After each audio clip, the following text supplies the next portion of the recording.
A great number of people think that free market is just a way for monopolies to prey on poor customers. The same people think that only government is able to protect us against that monopoly. Is that true? Let's find out. Firstly, we need to stress out that not every monopoly is harmful for customers. Let's start with the harmful one, though. Imagine that there are 4 companies in Poland prospering on a free market basis. Their names are A, B, C, and D. Each of them is producing rectified spirit, which contains 95% of alcohol. They all got the same production costs, 90 zlotys per liter. They sell their product for 100 zlotys per liter. Company A decided to monopolize the market. They lowered their price to 18 zlotys, 10 zlotys below the production costs. They want to eliminate their competitors. That practice is called dumping or predatory pricing. Companies B, C, and D are declaring bankruptcy. There is only Company A remain on the market, which is a monopoly now, and they can do whatever they want. They are increasing prices to 200 zlotys per liter, decreasing quality, and poor customers have no other way than being overcharged for the product, which has lower quality now. Is that sort of policy can be profitable on the free market?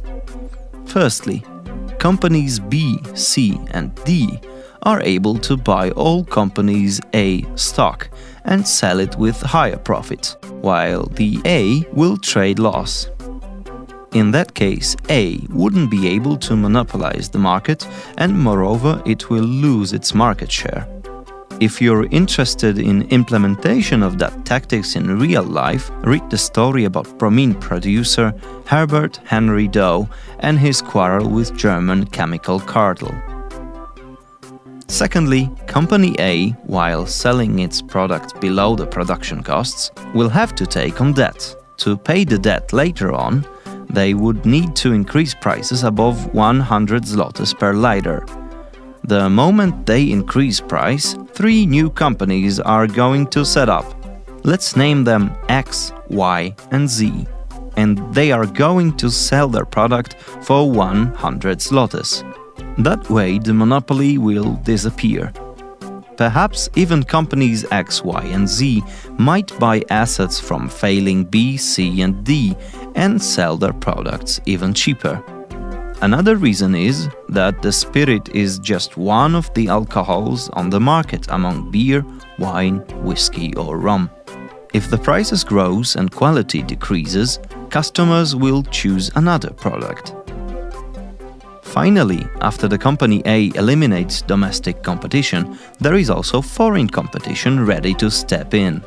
For that reasons, those prices strategies are considered suicidal and unethical. What the company that wants to monopolize the market needs to do then in a free market capitalism? It needs to convince all customers to buy only its product. To claim that, it needed to have the cheapest and the best product comparing to the competitors. Next thing to do is to inform all customers that the company is selling that. Moreover, the company needs to supply entire demand on the market. Then yes, monopoly on the free market are theoretically possible. However, it's really unlikely. In addition, that kind of monopoly is not harmful for customers. Just the opposite. They can buy the cheapest and the best product. If it wasn't like that, the possibility of eliminating the competitors would be impossible.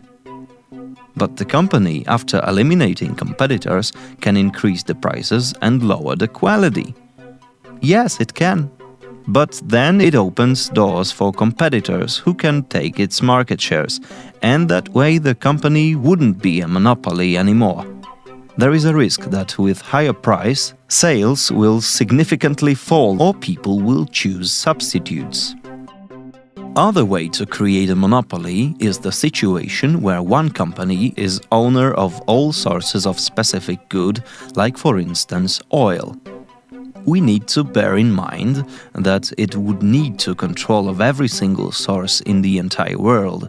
Otherwise, the company would need to compete with foreign investments.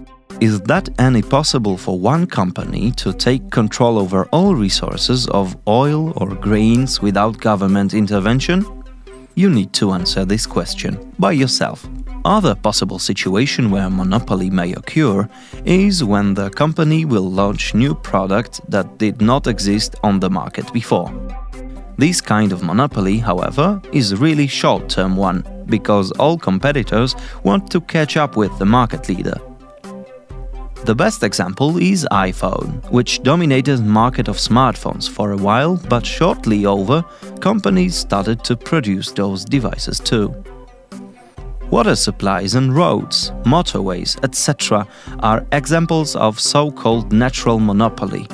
It doesn't make any sense to lay water pipes from several suppliers to one house, or to build a few parallel roads from one city to another. However, free market is still able to keep in line companies that want to abuse their infrastructural advantages. It is because instead of using roads, we can choose either trains or planes.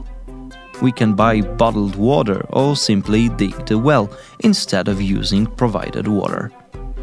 What is more, when the prices are high enough, it's profitable to build a double infrastructure. It is the owner who decides if it's worth to install another water or gas pipes. There is no evidence of existence of permanent natural monopoly on the free market economy. The very last one type of monopoly is cartelization. It is the situation where a group of companies of the same business are making an agreement to decrease production and increase prices to earn more. As we can find out from brilliant economist Murray Rothbard, there were thousands of attempts of creating cartels at the turn of 19th and 20th century in USA, and all of them collapsed for two reasons. One reason was free competition. All it took was that one company saw an opportunity and started selling product in regular price and took the cartel's market share. Another reason was the fact that, after some time, one of the sides of agreement just broke the rules and introduced the product in regular price to sell more, taking market shares from the rest of the cartel. The situation then was revealed and cartel collapsed in the atmosphere of scandal and mutual accusations. You can find Murray Rothbard's speech about the topic below on our site. How is that possible that there are cases of permanent and harmful for customers monopoly then? In the late 19th century, during the Second Industrial Revolution, there was a general opinion that government's intervention and not a free market economy leads to monopoly. It was a very true statement because permanent and harmful monopoly is caused by prices control, regulations, exclusive contracts, tender rigging, tariffs, government guarantees, tax reliefs for chosen people, grants, guaranteed loans, certificates, permissions, licenses, or resources nationalization. All of those above are examples of interference into free market economy by which governments can give a favor to one organization at the expense of the other one. In Poland, a good example of monopoly is social security. Everyone is obliged to pay contributions. Theoretically, we can choose other way for saving for our retirement, but it's just additional way and we still have to pay the social security. Let's imagine that we had a free market economy in Poland. Would we choose government social security as a guarantee of our wealth during retirement? Probably some people would, but definitely the organization wouldn't be a monopolist. In the free market economy, there is no way that permanent and harmful for customers monopoly can exist. I invite you to take part of our survey at our website, econclips.com. If you don't want to miss our next videos, subscribe to our channel on YouTube and like us on Facebook.